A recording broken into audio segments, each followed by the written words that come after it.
راځئ چې یوه الجبري افاده ولیکو. د بېلګې په توګه 4x جمع 18.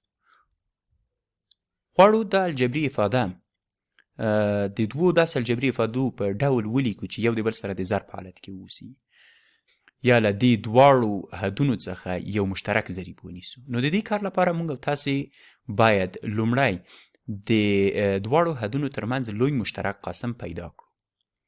د دې لپاره چې لوی مشترک قاسم پیدا کړو موږ او تاسې باید داسې یو عدد پیدا کړو چې په هغې باندې 4 هم په پوره ډول وویشلی شي او 18 هم په پوره ډول وویلی شي. نو په دې هیله چې ستاسې هغه د لوی مشترک قاسم مطلب له حساب څخه په یاد وي. ښه نو که چیرې 2 مد نظر ونیسو نو 4 په 2 باندې په پوره ډول تقسیمیږي او 18 هم په 2 باندې په پوره ډول تقسیمیږي، او موږ او تاسې کوم بل داسې لوی عدد نه لرو له 2 څخه چې په هغې باندې د 4 او 18 دواړه تقسیم شي. نو لیکو چې 2 ضرب که چیرې 4x په 2 باندې تقسیم شي 2x کیږي، 2x جمع بیا به هم 2 د ضریب په توګه مد نظر ونیسو. 18 تقسیم په 2 مساوي کیږي له څو سره؟ 9 سره.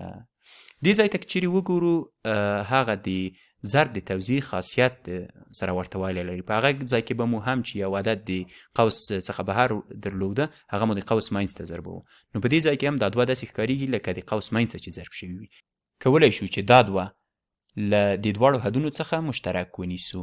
نو وبه لیکو چې 2 ضرب که چیرې دا حد په 2 باندې تقسیم کو یوازې 2x پاتې کیږي جمع که چیرې دا حد په 2 تقسیم کو نو 9 پاتې کیږي. په دې ډول سره مو په دې الجبري افاده کې 2 مشترک ونیول. را به شي یو بل مثال به هم کار کړو. د بېلګې په توګه موږ او تاسې یوه افاده لرو 12 جمع 22y. غواړو په دې الجبري افاده کې هم یو مشترک ضریب ونیسو. نو بیا هم زموږ او تاسې لومړی کار باید دا وسیږي چې د 12 او 22 ترمنځ لوی مشترک قاسم پیدا کړو. نو که چیرې موږ او تاسې 4 د لوی مشترک قاسم په توګه باندې مد نظر ونیسو، آیا 12 په 4 تقسیمیږي؟ هو. 22 پر 4 تقسیمیږي؟ هو تقسیمیږي. او له 4 څخه بل کوم داسې عدد لوی عدد هم نه لرو چې په هغې باندې دا دواړه په پوره ډول تقسیم شي. نو 4 د ضریب په ډول مد نظر نیسو. لیکو 4 ضرب 12 تقسیم پر 4 3 کیږي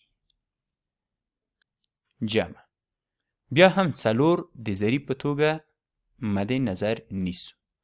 22y تقسیم پر 4 8y کیږي. وبه لیکو چې 8y. ښه اوس بیا هم دلته موږ او تاسې باید دا 4 مشترک ونیسو. لیکو 4 ضرب 4 ضرب 3 که چیرې په 4 باندې تقسیم شي 3 پاتې کیږي جمع او که چیرې دا حد په 4 باندې تقسیم شي 8y پاتې کیږي.